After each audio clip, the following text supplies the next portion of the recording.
आपण ସମସ୍ତଙ୍କୁ ସ୍ୱାଗତ କରୁଛି ଲର୍ନ ଇନ୍ 5 ଲାଇନ୍ସ ଚ୍ୟାନେଲକୁ। ଏହି ଚ୍ୟାନେଲରେ ଆମେ 5 ଧାଡ଼ିରେ ଜାଣିବା ମହାପୁରୁଷଙ୍କ ଜୀବନୀ ବିଷୟରେ। ଆଉ ଯଦି ମହାପୁରୁଷଙ୍କ ଜୀବନୀ ବିଷୟରେ ଅଧିକା ଜାଣିବାର ଅଛି, ସ୍ପେସିଫିକଲି ଅଧିକା ଜାଣିବାର ଅଛି, ମୋତେ କମେଣ୍ଟରେ ଜଣେଇବେ। ତାଙ୍କ ବିଷୟରେ ଆମେ ଲମ୍ବା ଭିଡ଼ିଓ ଆଣିବା ଆଉ ସେ ଲମ୍ବା video Odia Pathshala for you ଚ୍ୟାନେଲରେ ପବ୍ଲିଶ ହବ। ହେଲା, ତାହେଲେ ଆମେ ଯିବା ଆଜି ଜାଣିବା ଆଉ ଜଣେ ମହାପୁରୁଷଙ୍କ ବିଷୟରେ 5 ଧାଡ଼ିରେ। ଅକ୍ଷୟ ମହାନ୍ତି ଖୋକାଭାଇ ନାମରେ ବେଶ ଜଣାଶୁଣା। ତାଙ୍କର ଜନ୍ମ 12 ଅକ୍ଟୋବର 1936 ମସିହାରେ ହୋଇଥିଲା। ଜଣେ ଓଡ଼ିଆ ଗାୟକ, ସଙ୍ଗୀତଜ୍ଞ, ଗାଳ୍ପିକ, ଔପନ୍ୟାସିକ ଓ ଭ୍ରମଣ କାହାଣୀ ଲେଖକ ଥିଲେ। ତାଙ୍କୁ ଓଡ଼ିଆ ଆଧୁନିକ ଓ ସୁଗମ ସଙ୍ଗୀତର ଜନ୍ମଦାତା ବୋଲି କୁହାଯାଇଥାଏ।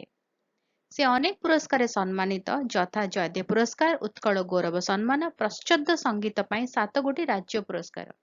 ତାଙ୍କର ଦେହାନ୍ତ 17 ନଭେମ୍ବର 2002 ମସିହାରେ ହୋଇଥିଲା। ରହୁଛି, ଦେଖା ହବା ଆଗାମୀ ଭିଡ଼ିଓରେ। ନମସ୍କାର।